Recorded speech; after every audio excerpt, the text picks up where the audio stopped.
Welcome everyone, Crosscutters.news. We're talking to, see if I get this right, Hector Berrios. Did I pronounce that right, Hector? Perfect. You can't do it any better.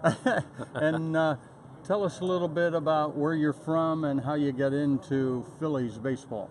Well, first of all, I'm Puerto Rican, raised in New York City, and been in the game for 20 years coaching. And I ended up being with the Phillies last year. As I came over from the Dodgers, Rafael Chavez, our pitching coordinator, recommended that I come with him, and he brought me over, and it's been here. It's my second year here in Willisport. Okay. Oh, you were here last year? Yes, I was. Okay, I should remember you, but at my age, I seem to forget some of that stuff. So tell me what you've been doing about the last month. You've been down to Clearwater, or, yes. And what are the pitchers been doing down there? They play games? Yeah, well, we call that the extended spring program. Extended spring. These okay. are the group of players that did not make a full season club, and then now we work with them and just work on the deficiencies and their weaknesses, and maintain their strengths, and then now we mix them in with the new incoming draft picks. There's one thing I like about minor league baseball, especially this short season, is some people don't like me to call it, but it starts middle of June and ends in September, is that you're basically working on fundamentals and trying to groom these guys, aren't you? Yes. And then some move up quick and some don't, but quite a few have made it to the major leagues, but it's a small percentage, isn't it? Yeah, it's always a small percentage. Only 750 players on this planet make it to the big leagues. Each year? Each year. And that's how many? 16, 20 teams, something like There's that? 30 teams. 30 25 teams. on the roster. Yeah. And you times that by the 35. 30. And that's making it to the major leagues, not to the... That's on the major league roster. Yeah, not the minors, but... Yeah. And it's a tough road to hoe, but many go all the way through, from short season all the way through, don't they? Yes. Well, there was a draft the other day, over 1,000 players that are going to be coming into the minor leagues. Okay. But only 750 are at that big league level, like I mentioned. So it's a very tough thing to do, and that's why they pay a lot of money. That's 750 coming in, or 1,000 maybe coming in.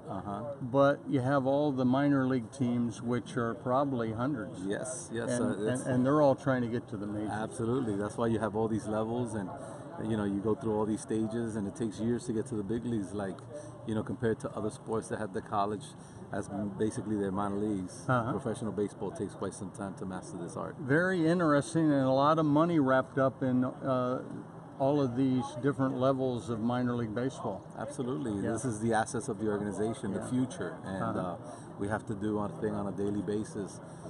Get them ready to just make the jump to the next level and be able to perform at that level, so they can keep getting opportunities all the way up to the big leagues. Yeah. What were your thoughts on the new ballpark? I know I've been here, and I just am amazed at the transition. What did you think when you first saw it? It's amazing. I mean, I was here last year, and from last year to now is just months away, and the field is beautiful. The dimensions are nice. The new bullpens. It's just a nice dugouts where you can have a whole team in there, versus before we had some guys trickling on the outside of the dugout. Right. So, and you're down closer to the umpire? Much better to you can yell at him a little easier? You guys don't do that. And tell me about what you expect of these ball players early. Pretty much everyone's on a pitch count. Is that true? Or? Yes, the pitch count is like a big thing now in baseball, just to make sure that you try to minimize injuries. But there's a lot of things that go into it. We just got the kids coming in from the draft. They're coming from colleges, but then now they have to get used to a professional, the professional industry that we have here, and it comes with a lot of new things that they have to get used to. Okay. And they have to call pitches on their own, which is a big thing in college. Usually the coaches call their pitches, so now they have to be responsible for their own actions on the mound. They have to get used to living here away from their parents as well. Yeah, that's a big thing, I think, is getting off a bus after eight hours of driving or riding, and then all of a sudden you have to perform on that given day. That's something that they also have to get used to. So it's a lot of things that hit them at first, and then once they start learning the routine of what we we throw at them, then by next year they start to really take off for the most part. Now, you could tell me if this is a true statement or not, but some of my observations of minor league baseball, you'll let the pitchers get into a little trouble because you want to see how they get out of it. You just don't yank these guys, at the first sign of some trouble. Is that true? Well, you learn more about them when they go through adversity than when everything's going nice and smooth. Yeah. So that's when you start to see the character of the pitcher. Is he a gamer? Does he compete? Does he retrieve? What does he do in those tough situations? And then how do we help them overcome them so they become real good competitors? Yeah, and as a batter in baseball, 300, that's a pretty low number. It's less than 50% to get a hit. Yeah. So there's a lot of failure in baseball, isn't there, that you have to get used to. Well, the hitters that have the luxury to fail a lot more than pitchers. That's okay. If pitchers were in that same position, they wouldn't have jobs. They want to get up there 70, 80%. They have to be more consistent in those hitters. Yeah, that's a good point. So it's on the hitter's side. Yeah. Okay.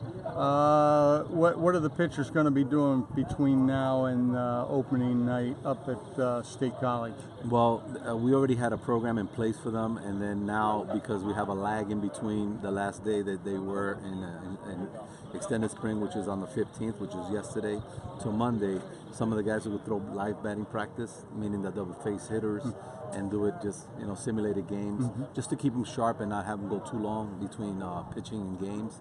So we already have the rotation mapped out and what their routine is and how to maintain them sharp. So when they take them out, it just feels like they just made a transition, an easy one at that. Yeah. Tell me a little, just the last question here, tell me a little bit about the time-consuming things that coaches and managers do outside of being out here with the players, just the planning and talking to maybe the Phillies organization, stuff like that. Yeah, well, we have preparation before we even start the games. We have to come here, do bullpens with each player. I mean, with the pitcher that's going to pitch 2 days away, and then we have what they call a touch and feel, which is a little bit of a lighter bullpen. Prior to that, we have to put schedules together to make sure that everybody knows what they're doing and at what times. To coordinate with the hitting, with the fungal hitting, with all that stuff that goes in the pregame workout. After the games, we have reports that we have to do that they go directly to Philadelphia, and then everybody in the organization gets it. But it's a breakdown. It's really detailed, and we have to put all that data in, plus comments and all those things, so everybody gets a picture of what the performance was like the night before. It's not a 8-hour day, is it? At all. But it can get into your blood, I'm sure. Well, I mean, sometimes we look at it from a perspective that we're getting paid for something we love to do. Yeah. So is it really work? Yeah. That's right. Well, thank you very much for talking to us, and we'll see you around during the season. And sorry I've forgotten about you from last year. Don't worry about it. Thank you for having me. Yeah, bye Appreciate now. it. Yep.